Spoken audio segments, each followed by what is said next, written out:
ओम शांति।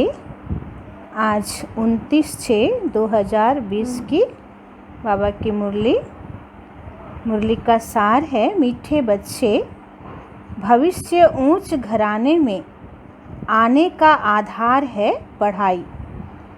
इस पढ़ाई से ही तुम बेगर टू प्रिंस बन सकते हो। बाबा बोलছেন कि भविष्यते উঁচু পরিবারে আসার আধারই হচ্ছে ঈশ্বরীয় পড়াই। তো এই পড়াই দ্বারাই আমরা বেগার টু প্রিন্স হতে পারবো। আজকে বাবা প্রশ্ন জিজ্ঞেস করছেন, गोल्डन स्पून इन माउथ दो प्रकार से हो सकता है, कैसे? বাবা প্রশ্ন করছেন যে গোল্ডেন স্পুন ইন মাউথ মানে সোনার চামচ নিয়ে জন্ম, এটা দুই ভাবে হতে পারে। কি সেটা? उत्तर, एक भक्ति में दान पुण्य करने से, दूसरा ज्ञान में पढ़ाई से। भक्ति में दान पुण्य करते हैं तो राजा या साहूकार के पास जन्म लेते हैं, लेकिन वो हो गया हद का। तुम ज्ञान में पढ़ाई से गोल्डन स्पून इन माउथ पाते हो, यह है बेहद की बात। भक्ति में पढ़ाई से राजाई नहीं मिलती। यहाँ जो जितना अच्छी रीति पढ़ते हैं उतना ऊंच पद पाते हैं। বলছে একটা ভক্তি মার্গে যে যত বেশি দান পুণ্য করে তো তার ফলস্বরূপ সে পরের জন্মে বড় ঘরে জন্ম নেয়, রাজা হয় বা সাহুকারের বাড়িতে জন্ম নেয়, তো সে সোনার চামচ নিয়েই জন্ম নেয়। আর এখানে বাবা বলছে যে তুমি জ্ঞান দ্বারা, পড়াই দ্বারা, ঈশ্বরীয় শিক্ষা দ্বারা তুমি গোল্ডেন স্পুন ইন মাউথ পাচ্ছ। তো এটা হয়ে যাচ্ছে বেহদের কথা। তো ভক্তি মার্গে এই পড়াই দ্বারা কোনো রাজাই পাওয়া যায় না। আর এখানে আমরা যা কিছু পড়ছি তার ফলস্বরূপ আমরা সত্যযুগে উঁচু পদ পাব। ओम शांति। मीठे मीठे सिखिलदे बच्चों को रूहानी बाप बैठ समझाते हैं। इनको कहा जाता है रूहानी ज्ञान। बाप आकर भारतवासी बच्चों को समझाते हैं, अपने को आत्मा समझो और बाप को याद करो। यह बाप ने खास फरमान किया है तो वह मानना चाहिए ना। বাবা বলছে যে আমি খাস তোমাকে এই শ্রীমত দিচ্ছি যে তুমি নিজেকে আত্মা ভেবে আমাকে স্মরণ করো। তো বাবার এই বিশেষ ফরমান বা আজ্ঞাকে তো পালন করা উচিত। तो ऊंच ते ऊंच बाप की श्रीमत मशहूर है। यह भी तुम बच्चों को ज्ञान है कि सिर्फ शिव बाबा को ही श्री श्री कह सकते हैं। বলছে এটাও তোমরা জানো যে শুধু শিব বাবাকেই আমরা শ্রী শ্রী বলতে পারি। শ্রী শ্রী টাইটেল অন্য কোনো মনুষ্য আত্মা নিতে পারে না। तो वही श्री श्री बनाते हैं, श्री माना श्रेष्ठ। तुम बच्चों को अभी पता पड़ा है कि इन्हों को बाप ने ऐसा बनाया। বলছে এখন তোমরা জানতে পেরেছো যে লক্ষ্মী নারায়ণ, রাধে কৃষ্ণ বা রাম সীতাকেও এত মহান বা শ্রেষ্ঠ কে বানিয়েছে? शिव बाबा। तो हम अभी नई दुनिया के लिए पढ़ रहे हैं। नई दुनिया का नाम ही है स्वर्ग, अमरपुरी। महिमा के लिए नाम बहुत है, कहते भी हैं स्वर्ग और नरक। फलाना स्वर्गवासी हुआ तो गोया नरकवासी थे। যদি আমরা বলি যে কোনো মানুষ মারা গেল মানা সে স্বর্গবাসী হলো, তার মানা সে आगे नरके छिलो। परंतु मनुष्यों में इतनी समझ नहीं। स्वर्ग, नरक, नई दुनिया, पुरानी दुनिया किसको कहा जाता है कुछ भी जानते नहीं। বাবা বলছে মানুষ একটুও বোঝে না যে স্বর্গ বা নরক বা নতুন দুনিয়া বা পুরনো দুনিয়া কাকে বলা হয়, कुछ भी जानते नहीं। बाहर का भवका कितना है। तुम बच्चों में भी थोड़े हैं जो समझते हैं, बरोबर हमको बाप पढ़ाते हैं। বলছে বাচ্চাদের মধ্যেও খুব অল্প যারা সম্পূর্ণ নিশ্চয় বুদ্ধি দ্বারা চলে যে আমাকে स्वयं भगवान पढ़ाচ্ছেন। हम यह लक्ष्मी नारायण बनने के लिए आए हैं। हम बेगर तो प्रिंस बनेंगे, पहले पहले हम जाकर राजकुमार बनेंगे। यह पढ़ाई है। जैसे इंजीनियरिंग बैरिस्ट्री आदि पढ़ते हैं तो बुद्धि में रहता है कि हम घर बनाएंगे, फिर यह करेंगे। हर एक को अपना कर्तव्य स्मृति में आता है। तुम बच्चों को जाकर बड़े ऊंचे घर में जन्म लेना है। इस पढ़ाई से बाबू उदाहरण दिच्छेन कि जेमन जारा इंजिनियरिंग पढ़छे बा बैरिस्ट्री पढ़छे तो तादेर बुद्धिते थाके जे যখন আমি খুব টাকা ইনকাম করব তখন আমি এইভাবে এইভাবে বাড়ি বানাবো। তো বাবা বলছেন যে তোমাদের মনেও এটা আসা উচিত যে এখন আমরা এত ভালো পুরুষার্থ করব যে সত্যযুগে আমাদের কত ऊंचो पद होबे बा आमरा ऊंचो कुले जन्म नेब। तो जो जास्ती पढ़ेगा उतना बहुत ऊंच घर में जन्म लेगा। राजा के घर में जन्म ले फिर राजाई चलानी है। एबार यदि डायरेक्ट राज परिवारे गिये यदि जन्म हय ताहले तो से राज्य पद चालाबे। तो गाया भी जाता है गोल्डन स्पून इन माउथ। एक तो ज्ञान द्वारा यह गोल्डन स्पून इन माउथ मिल सकता है, दूसरा अगर दान पुण्य अच्छी रीति करें तो भी राजा के पास जन्म मिलेगा। वह हो गया हद का। भक्ति मार्गे बाबा बोलছেন যে लौकिक दुनियाते যারা खूब दान पुण्य करे तो राजार काछे जन्म है। तो वह हो गया हद का, यह है बेहद का। तो हर एक बात अच्छी रीति समझो। कुछ भी समझ में ना आए तो पूछ सकते हो। यदि तुम किछु ना बुझते पारछो ताहले बड़ोदेरके जिज्ञेस करे नाओ। नोट करो यह बातें बाबा से पूछना है। आगे तो बाबा छिलेन साकार रूपे, एखन निमित्त जारा तादेरके जिज्ञेस करते हबे। तो मुख्य है ही बाप के याद की बात। बाकी कोई संशय आदि है तो उनको ठीक कर देंगे। बाबा बोलছে যদি কোনো संशय তোমার মনের মধ্যে আছে तो बाबा ठीक করে দেবেন। यह भी बच्चे जानते हैं जितना भक्ति मार्ग में दान पुण्य करते हैं तो साहूकार के पास जन्म लेते हैं। जो कोई बुरा कर्म करते हैं तो फिर ऐसा जन्म मिलता है, बाबा के पास आते हैं। कोई कोई को तो ऐसे कर्म बंधन है जो बात मत पूछो। অনেকের হয় না সাংসারিক কর্মবন্ধন এত কড়া যে কিছুতেই তারা বাবার সেবার জন্য বেরোতে পারে না বা কোনো ভালো কাজের জন্য সময় বের করতে পারে না। কোনো না কোনো মানুষের সঙ্গে খুব কড়া হিসাব কিতাব চলছে। তো বাবা বলছেন যে यह सब है पास्ट का कर्म बंधन। ये सब होच्छे तार पूर्व जन्मेर कर्म बंधन। तो राजाएं भी कोई कोई ऐसे होते हैं बड़ा कर्म बंधन कड़ा होता है। ना बाबा बोलছে যে শুধু সাধারণ মানুষের নয়, রাজা গজাদেরও এরকম হয় যে খুব কড়া বন্ধন থাকে জীবনে। তো বাবা সেই তুলনায় বলছেন इन लक्ष्मी नारायण को तो कोई बंधन नहीं। बोलছে लक्ष्मी नारायण तो कोनो बंधन ही नहीं सत्ययुगे। वहाँ है ही योग बल की रचना।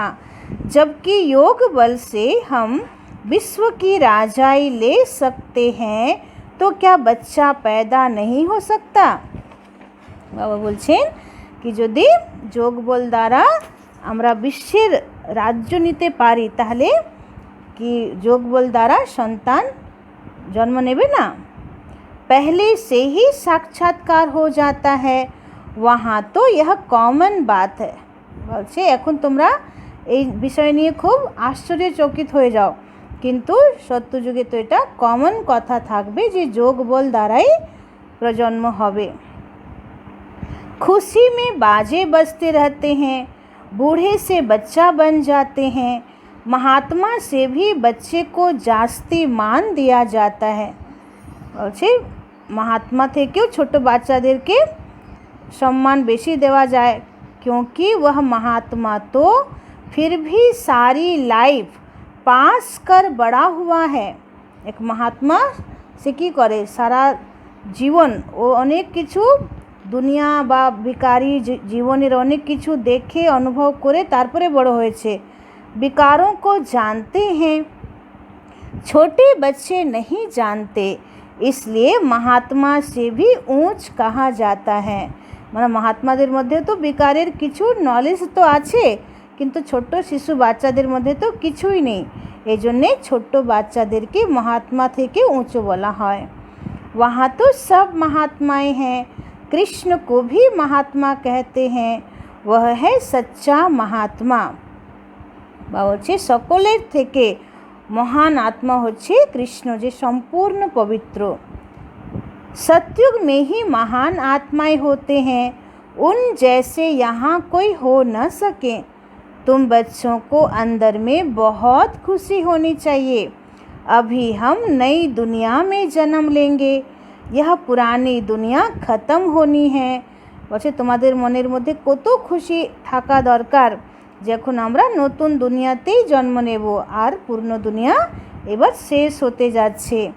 घर पुराना होता है तो नए घर की खुशी होती है ना। कितने अच्छे अच्छे मार्बल आदि के घर बनाते हैं।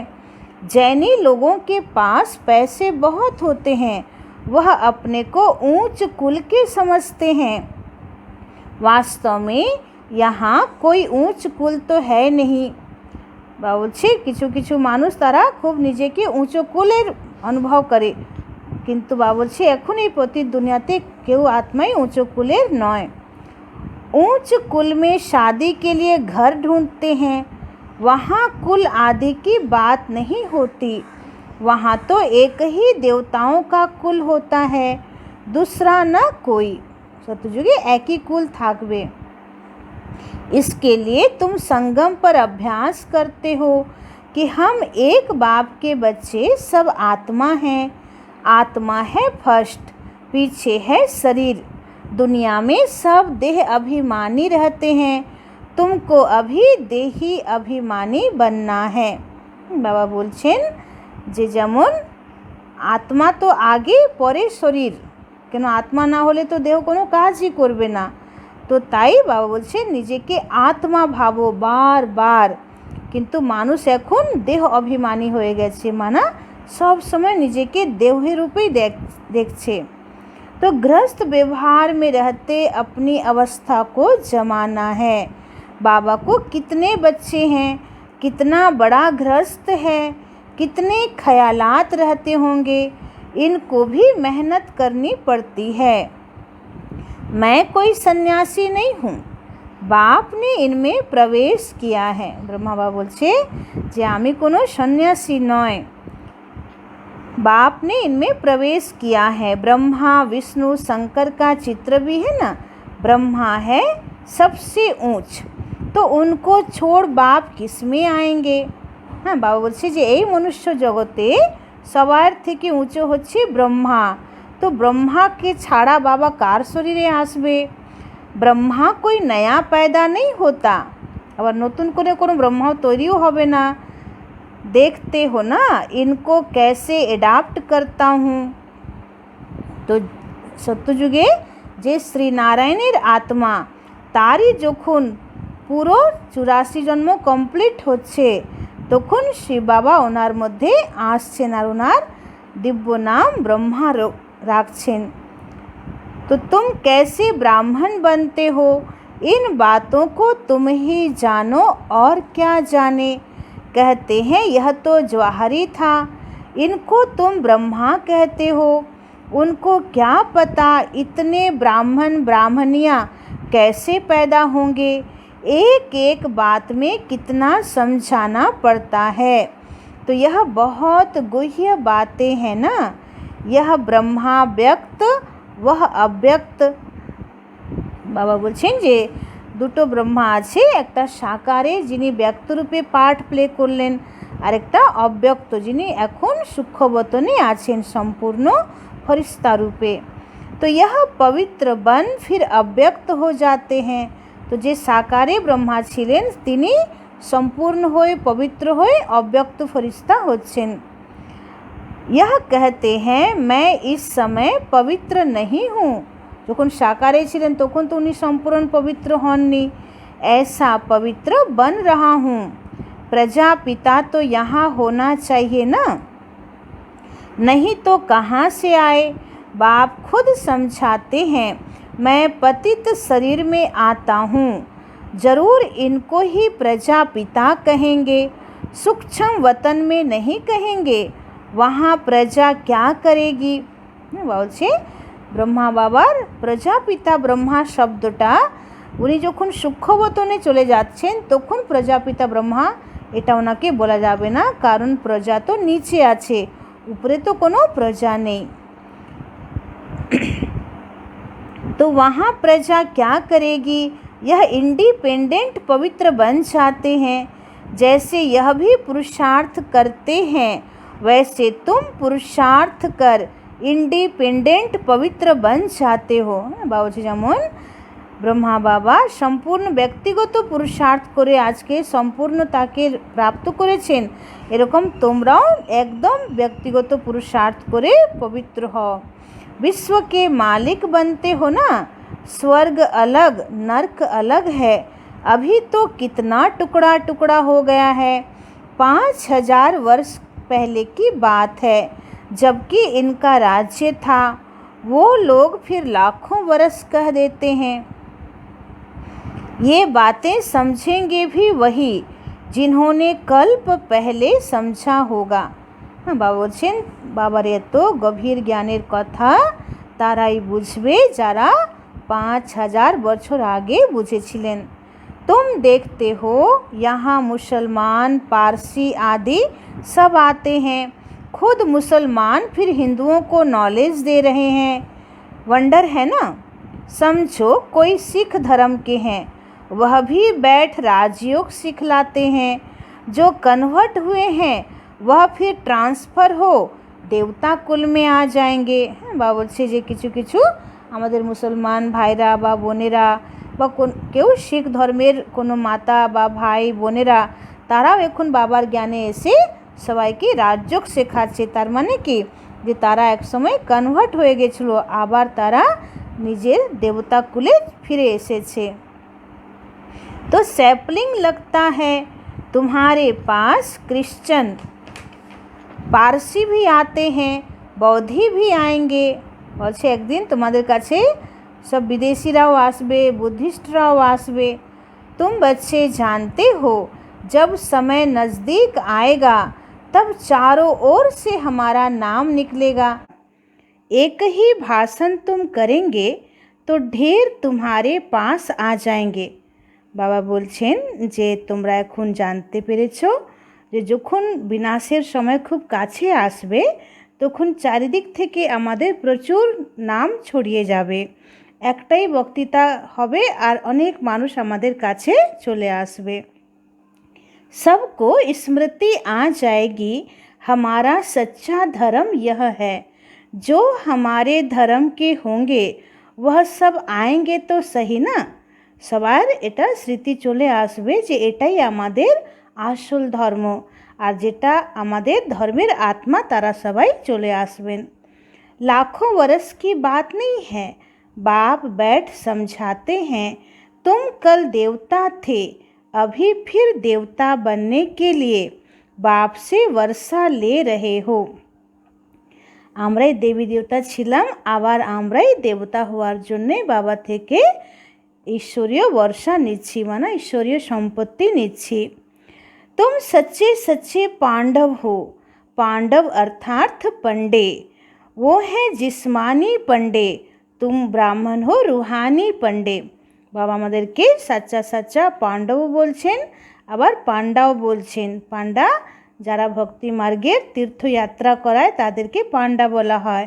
তো বাবা বলছে তোমরাও সেই রুহানি পান্ডা, তোমরা এখন परम धामेर यात्रा कराच्छो सबाइके।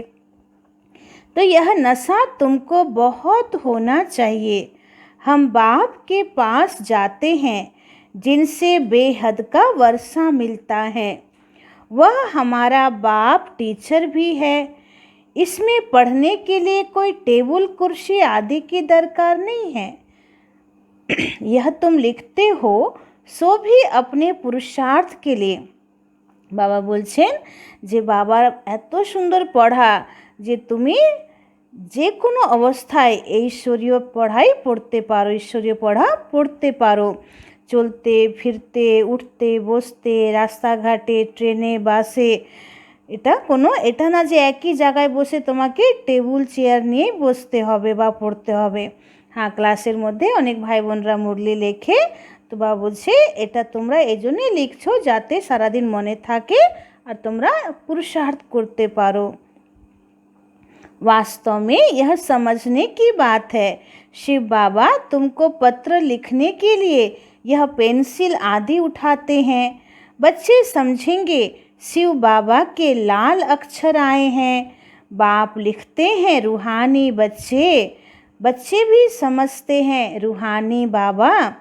बाबा যজ্ঞ যখন স্থাপন হয়, তারপরে যখন ধীরে ধীরে দাদিরা অন্য অন্য শহরে যখন সেবা করার জন্য চলে গেছিলেন, তখন স্বয়ং শিব বাবা ব্রহ্মা বাবার হস্তকমল দ্বারা লাল অক্ষরে বাবার মুরলি লিখতেন আর সেটা সমস্ত দাদিদেরকে পাঠাতেন।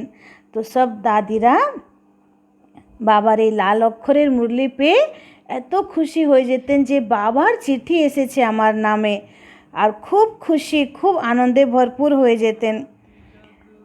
তো বাবা সেটাই বলছেন যে বাবার স্বয়ং নিজেই তোমাদের জন্যে চিঠি লিখতেন।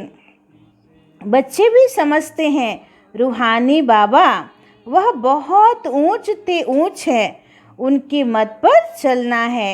बाप कहते हैं काम महाशत्रु है, यह आदि मध्य अंत दुख देने वाला है। उस भूत के वश मत हो, पवित्र बनो। বাবা বারবার একটা আদেশ দিচ্ছেন যে কাম বিকার হচ্ছে মানুষের মহাশত্রু। তো এই মহাশত্রুই যে তোমাকে আদি মধ্য অন্ত দুঃখ দেয়, এই জন্যে কোনোভাবেই এই ভূতের বশীভূত হওয়া যাবে না। पवित्र बनो, बुलाते भी हैं हे पतित पावन। तुम बच्चों को अभी बड़ी ताकत मिलती है राज्य करने की, जो कोई जीत पा न सके। তোমাদের মধ্যে এখন পবিত্রতার এত বড় শক্তি চলে আসছে যে তোমাদেরকে আর কেউ জয় করতে पारबे ना। तुम कितने सुखी बनते हो, तो इस पढ़ाई पर कितना अटेंशन देना चाहिए। हमको बादशाही मिलती है। तुम जानते हो हम क्या से क्या बन रहे हैं, भगवानुवाच है ना। मैं तुमको राजयोग सिखाता हूँ, राजाओं का राजा बनाता हूँ। बाबा बोलছেন भगवानुवाच माना आमी তোমাদেরকে রাজযোগ শিখিয়ে রাজার রাজা বানাচ্ছি। भगवान किसको कहा जाता है यह भी किसी को पता नहीं। आत्मा पुकारती है ओ बाबा, तो मालूम होना चाहिए ना वह कब और कैसे आएंगे। मनुष्य ही तो ड्रामा के आदि मध्य अंत ड्यूरेशन आदि को जानेंगे ना। जानने से तुम देवता बन जाते हो। बाबा বলছে যে মানুষই তো এই সৃষ্টির নাটকের আদি মধ্য অন্ত বা কতটা সময় আছে এটা মানুষই জানবে, কোনো জীবজন্তু পশু পাখিরা জানবে না। তো জেনে আমরা কি হয়ে যাব, জেনেই আমরা দেবী দেবতা হয়ে যাব। তো জ্ঞান है ही सदगति के लिए, এই জ্ঞান দ্বারাই সদ্গতি পাবো। इस समय है कलयुग का अंत, सब दुर्गति में है, सतयुग में होती है सदगति। अभी तुम जानते हो बाबा आया हुआ है सर्व की सदगति करने, सबको जगाने आए हैं, कोई कब्र थोड़े ही है। অনেকেরা বলে না যে কবর দাখিল মানুষকে আল্লাহ আসবে জাগিয়ে নিয়ে চলে যাবে। তো বাবা বলছে বাস্তবে কোনো মাটির নিচে কবরে নয়, किंतु अज्ञान निद्रा रूपी कब्रें आछे, परंतु घोर अंधियारे में पड़े हैं, उनको जगाने आते हैं। जो बच्चे घोर नींद से जग जाते हैं उनके अंदर खुशी बहुत होती है। যারা অজ্ঞান নিদ্রা থেকে জেগে যাচ্ছে তারা খুব খুশি পাচ্ছে। हम शिव बाबा के बच्चे हैं, कोई किस्म का फिक्र नहीं। যখন স্বয়ং ভগবান আমার পিতা আর আমি তার সন্তান, তাহলে আর কিসের চিন্তা। बाप हमको विश्व का मालिक बनाते हैं, रोने का नाम नहीं। বাবা যে সত্যযুগের মালিক আমাদেরকে বানাচ্ছে, সারা বিশ্বের মালিক বানাচ্ছে, এর থেকে বড় পাওনা তো আর কিছু নেই, তাহলে আর কিসের জন্য আমরা কাঁদব। यह है रोने की दुनिया, वह है हर्षित रहने की दुनिया।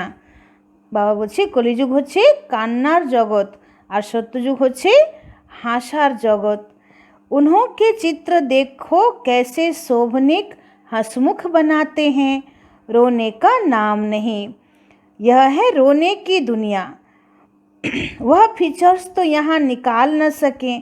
বলছে সত্যযুগের যে চেহারা তোমাদের, সেটা এখন কেউ ক্যামেরাম্যান বের করতে পারবে না, মানে ফটো বের করা যাবে না, বা কেউ কোনো বড় আর্টিস্ট, বড় কোনো শিল্পী সেটা আঁকতেও পারবে না। এতটাই সুন্দর সত্যযুগের দেবী দেবতারা হবে। बुद्धि से समझते हैं, इन जैसे फीचर्स देखने में आते हैं। যখন আমরা রাধা কৃষ্ণ লক্ষ্মী নারায়ণের আমরা ফটো দেখছি, তখন মনে হয় যে হ্যাঁ এদের মতনই আমরা হব। तो मीठे मीठे बच्चों को अभी स्मृति आई है कि भविष्य में अमरपुरी के हम प्रिंस बनेंगे। এখন তোমাদের স্মৃতি এসেছে যে আমরা ভবিষ্যতে সত্যযুগ अमरपुरीर আমরা राजकुमार राजकुमारी हब। इस मृत्यु लोक को, इस भंभोर को आग लगनी है। सिविल वार में भी एक दो को मारते कैसे हैं, किसको हम मारते हैं वह भी पता नहीं पड़ता। বলছে যখন কারোর সঙ্গে যুদ্ধ লাগে তখন এক স্টেনগান দ্বারা কি হয়, কতজনকে মেরে দেয়, তো কাকে মারলাম কে মরলো সেটা বোঝাও যায় না। তো সেরকম বাবা বলছে লাস্টে যখন যুদ্ধ হবে তো মানুষ এইভাবেই মরবে। हाहाकार के बाद जय जयकार होनी है, तुम्हारी विजय, बाकी सब विनाश हो जाएंगे। বাবা বলছে চারিদিকে মারামারি কাটাকাটির পরে, এই হাহাকারের পরেই আবার জয় জয়কার হবে, তোমাদের বিজয়, বাকি সবার বিনাশ হয়ে যাবে।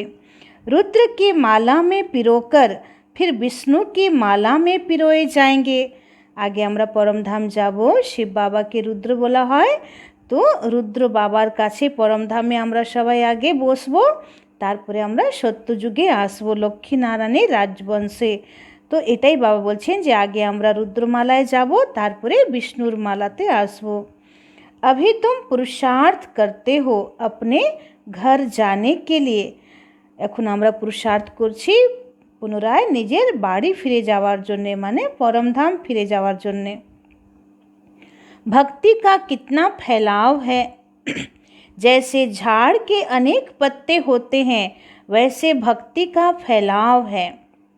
বলছে যেমন একটা বৃক্ষের অনেক পাতা হয়, সেরকম এখন মানুষ এত ভক্তি করছে যে সার নেই, শুধু পাতা রূপেই আছে। আর বীজ है ज्ञान, আসলে জ্ঞান হচ্ছে বীজ। तो बीज कितना छोटा है, बीज है बाबा। इस झाड़ की स्थापना, पालना और विनाश कैसे होता है यह तुम जानते हो। বাবা বলছেন যে সৃষ্টি কল্পবৃক্ষ একটা বিশাল বড় বৃক্ষ, কিন্তু এর চৈতন্য বীজ হচ্ছে অতি সূক্ষ্ম নিরাকার জ্যোতির্বিন্দু শিব বাবা। তো বীজ কত সূক্ষ্ম, আর সেই বীজ থেকে এই সৃষ্টির স্থাপনা, পালনা আর বিনাশ কেমন হচ্ছে তার পুরো জ্ঞান আমরা পাচ্ছি। তো यह वैरायटी धर्मों का उल्टा झाड़ है, এটা হচ্ছে উল্টো বৃক্ষ। दुनिया में एक भी नहीं जानते, अब बच्चों को बहुत मेहनत करनी है बाप को याद करने की, तो विकर्म विनाश हो। বলছে অনেক 63 জন্মের বিকর্মের বোঝা মাথার উপরে আছে, তাই তোমাকে খুব পরিশ্রম করতে হবে বাবাকে স্মরণ করার। वह गीता सुनाने वाले भी कहते हैं मन मना भव, सब देह के धर्म छोड़ अपने को आत्मा समझ बाप को याद करो। বা বলছে গীতাতেও লেখা আছে যে দেহের সমস্ত ধর্ম ছেড়ে নিজেকে আত্মা ভেবে আমাকে স্মরণ করো। মনুষ্য इसका अर्थ थोड़े समझते हैं, কিন্তু মানুষ এটা বুঝতে পারে না যে ভগবান কোন ধর্ম ছাড়ার জন্য বলছেন। বাস্তবে আমরা এই জগতে আসার পরে যে ধর্মগুলো পেয়েছি, যেমন যে বাড়িতে আমি জন্ম নিলাম, যদি আমি হিন্দু বাড়িতে জন্ম নিলাম তা আমি হিন্দু হয়ে গেলাম, যদি আমি মুসলমান বাড়িতে জন্ম নিয়েছি তাহলে আমি মুসলমান হয়ে গেলাম, যদি আমি খ্রিস্টানদের বাড়িতে জন্ম নিলাম তাহলে আমি খ্রিস্টান হয়ে গেলাম। তো এটা তো যে বাড়িতে দেহ পেয়েছি, যে মাত পিতার দ্বারা দেহ পেয়েছি তাদের যেটা ধর্ম, তাহলে সেটা আমার ধর্ম হয়ে গেল। তার মানে এটা দৈহিক ধর্ম। তো এই সমস্ত দৈহিক ধর্মকে ছেড়ে তুমি নিজেকে আত্মা ভাবো, কেন আত্মার স্বধর্ম তো সুখ, শান্তি, আনন্দ, প্রেম, পবিত্রতা। তো সেই আত্মিক স্বধর্মে আমাদেরকে থাকতে হবে, দৈহিক ধর্ম ভুলতে হবে, এটাই বাবা বলছেন। तो मनुष्य इसका अर्थ थोड़े ही समझते हैं। वह है ही भक्ति मार्ग, यह है ज्ञान मार्ग, यह राजधानी स्थापन हो रही है, फिक्र की कोई बात नहीं। बाबा बोलছে সত্যযুগের রাজধানী স্থাপন হচ্ছে, চিন্তার কোনো ব্যাপার নেই। जिसने थोड़ा भी ज्ञान सुना तो प्रजा में आ जाएंगे। অনেক সময় আমাদের ব্রাহ্মণ বাচ্চারা একটু হতাশ হয়ে যায় যে আমরা এত সবাইকে জ্ঞান শোনাচ্ছি, তাও কেন ওরা বাবার জ্ঞান সবাই শুনছে না কেন, বা পুরোভাবে মানতে পারছে না কেন। তো বাবা তাদেরকে সান্ত্বনা দিচ্ছেন যে একটুখানিও বাবার জ্ঞান যদি শুনে থাকে তাহলে সত্যযুগে প্রজাপদে চলে আসবে। तो ज्ञान का विनाश नहीं होता है, बाकी जो यथार्थ जान पुरुषार्थ करते हैं वही ऊंच पद पाते हैं। বলছে জ্ঞানের বিনাশ হয় না, বাকি বাবাকে এবং বাবার জ্ঞানকে সম্পূর্ণভাবে যথার্থ রীতিতে জেনে তারপরে যারা পুরুষার্থ করছে তারা তো নিশ্চয়ই উঁচু পদ পাবে। यह बुद्धि में समझ है ना, हम प्रिंस बनने वाले हैं नई दुनिया में। स्टूडेंट इम्तहान पास करते हैं तो उनको कितनी खुशी होती है, तुमको तो 1000 बार जास्ती अतीन्द्रिय सुख होना चाहिए। বাবা বলছেন কি যদি কেউ ভালো স্টুডেন্ট হয় আর সে যদি বড় পরীক্ষা পাস করে নেয় তো কত খুশি হয়, তো তার থেকেও তোমাকে 1000 গুণ বেশি খুশিতে থাকা উচিত, মানে অতীন্দ্রিয় সুখে থাকা উচিত যে আমরা কাকে পেলাম আর আমরা এখন কি পেতে যাচ্ছি। हम सारे विश्व के मालिक बनते हैं, कोई भी बात में कभी रूठना नहीं है। বলছে কোনো ব্যাপারে রুষ্ট হও না। ब्राह्मणी से नहीं बनती है, बाप से रूठते हैं। যদি নিমিত্ত যে ব্রাহ্মণী তার থেকে যদি নাও তোমার অ্যাডজাস্টমেন্ট হচ্ছে तो बाबा থেকে রুষ্ট হও না। अरे तुम बाप से बुद्धि का योग लगाओ, उनको तो प्यार से याद करो ना। বলছে বাবার সঙ্গে তো ভালো করে বুদ্ধি যোগ লাগাও, খুব ভালোবেসে বাবার সঙ্গে যোগ লাগাও। तो बाबा बस आपको ही याद करते करते हम घर आ जाएंगे। अच्छा मीठे मीठे सिखिलदे बच्चों प्रति मात पिता बाप दादा का याद प्यार और गुड मॉर्निंग।